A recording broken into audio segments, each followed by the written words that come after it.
Cultivated Live for Thursday, May 30th. May 30th? 29th. Thursday, May 30th. 30th. 30th. Oh my Yeah. goodness, I got that wrong. Thursday, May 30th. My name is Jay Rosenthal. I am the co-founder of Cultivated Media, the host of this program, Cultivated Live, although I seem to have problems with actually what day it is. No, you're right. Today is Thursday, May 30th. Yeah. So I got that one wrong. So I started off with one strike.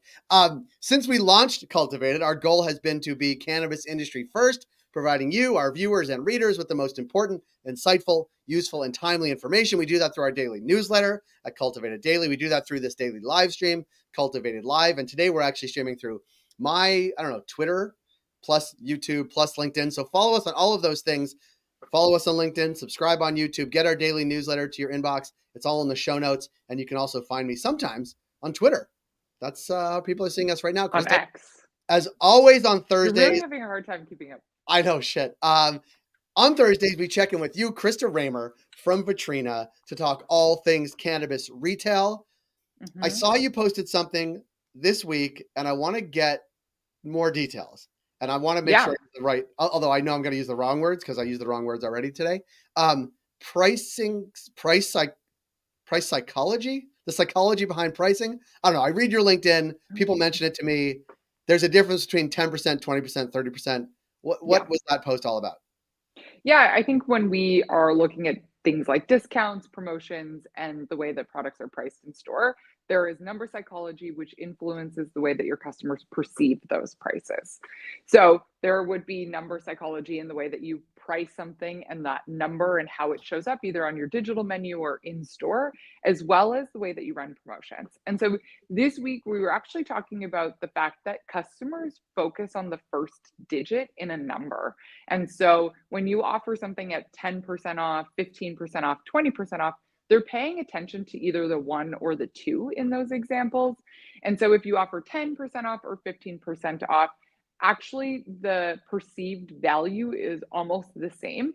So as a retailer, if you are running a promotion that is 10% off or 15% off, there is an upside to say just run it at 10 because the velocity will likely be about the same, but you will retain the extra 5%.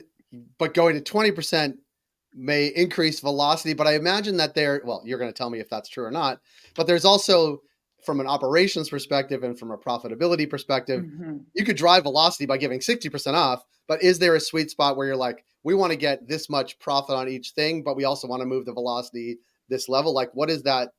There must be a curve. And what is that curve? What's the right moment in that curve?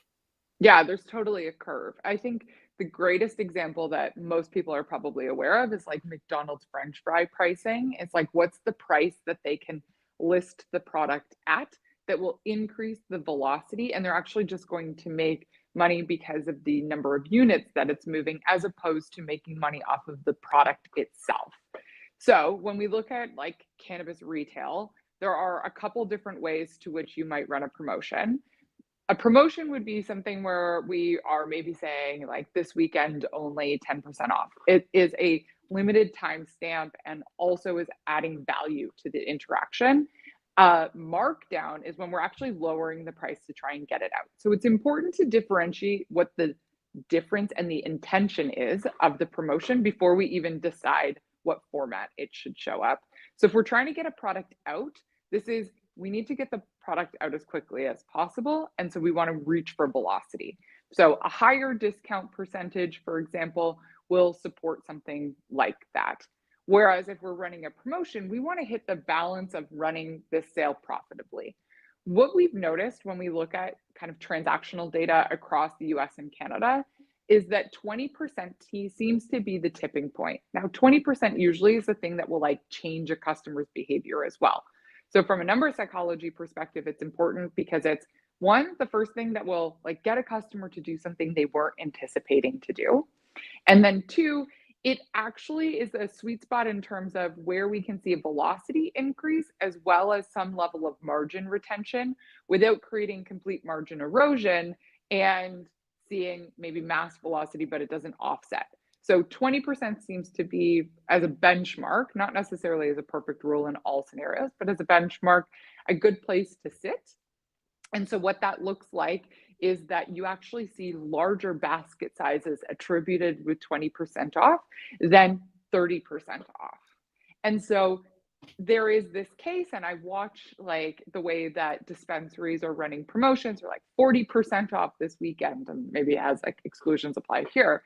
Like, could you actually create better results if you had less customers purchase but offered 20% off? Likely from a profitability perspective. So, unless you have some strategy around how you're going to retain the customer after they've made a purchase in a high discount, low margin environment, like, keep it simple. Right. And try and reduce the amount to which you're offering, because just offering more isn't necessarily going to be the thing that's going to help the business long term. And you just mentioned something that I think it's maybe lost in the pricing conversation or the discount conversation, but it did come up in the Mm-hmm. 420 conversation, which is taking advantage of a discount in this case to, of course, drive back basket size, but remain profitability, but also retaining that customer for more than one purchase, right? Because Yeah. one, it's about moving that product profitably at the right time, right? Of course, but also Mm-hmm. if you're using a sale or a discount to bring current and prospective customers in, have Yeah. some way to actually capture that customer for the next purchase. And that's Yeah. like full circle thinking as opposed to just driving product sales. Yeah. For example, I mean, if you're offering 40% off, unless your margins are somewhere like 60% or higher, you are leaving yourself very minimal room that your cost to acquire that customer and service the customer will offset any money that you made from that promotion, like your staffing costs, the operating expenses.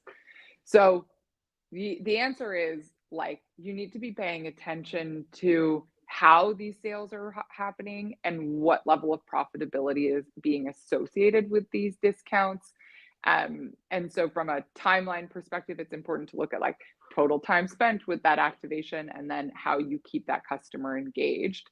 I'm going to pick the customer that wants to purchase reoccurringly every day versus the customer that hits like maybe large basket sizes but are little blips in time.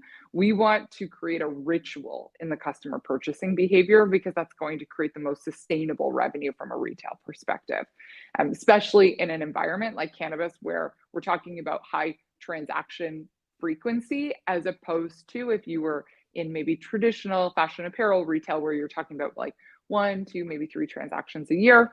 These are like, how do we get the customer past 8 transactions a year strategies? And so if the customer only purchases one time, that's not very helpful for the business. We need them to be into a ritual of purchasing reoccurringly. And then we get into the conversation. If they come 8 times a year, how can we get them to 9? And if they're Yes. coming like during big events, the beginning of Mm-hmm. summer and then Christmas, how do we get them to come for the Super Bowl? Like Yeah. that's sort of what you're talking about in terms of retention and increasing the frequency of the shopping. Yes. Yeah. It's so the customer might have a behavior to which they always purchase every 2 weeks or so, maybe every once a month. And then how do we insert additional transactions? And so those opportunities to insert them are going to be to go outside of their regular behavior and try and get them to do something different. And that's where sometimes like 20% off is quite helpful, is to get them to do something different than what they typically would do. What you need to pay attention to is if you're going to push and pull around demand. So if by offering 20% off this weekend, you actually just get them to skip their next purchase in the month that they had intended to purchase. So we should be thinking about what product it is as well, so that we are, if they have some level of consistent behavior, then we're not offering it on that product, we're offering it on something else. And that's specific to a customer, but is that if you zoom out a little bit and say most of our customers buy pre-rolls and they come in every week, you don't necessarily Mhm. want to discount pre-rolls because they're going to buy those anyway, but discount some other product that might be interesting to them, get them to like move categories a little bit. Is that what you mean? It could be change categories, or it could be change their behavior slightly within that one category. So if they consistently purchase just like a single, how do you maybe get them to think about purchasing two? And like, what is the number to which then they actually consume those versus maybe share them? So the pre-roll example actually gets quite complicated. So when we were talking about pull and push around of demand, customer purchases a single weekly, and then all of a sudden you get them to purchase a 5 pack.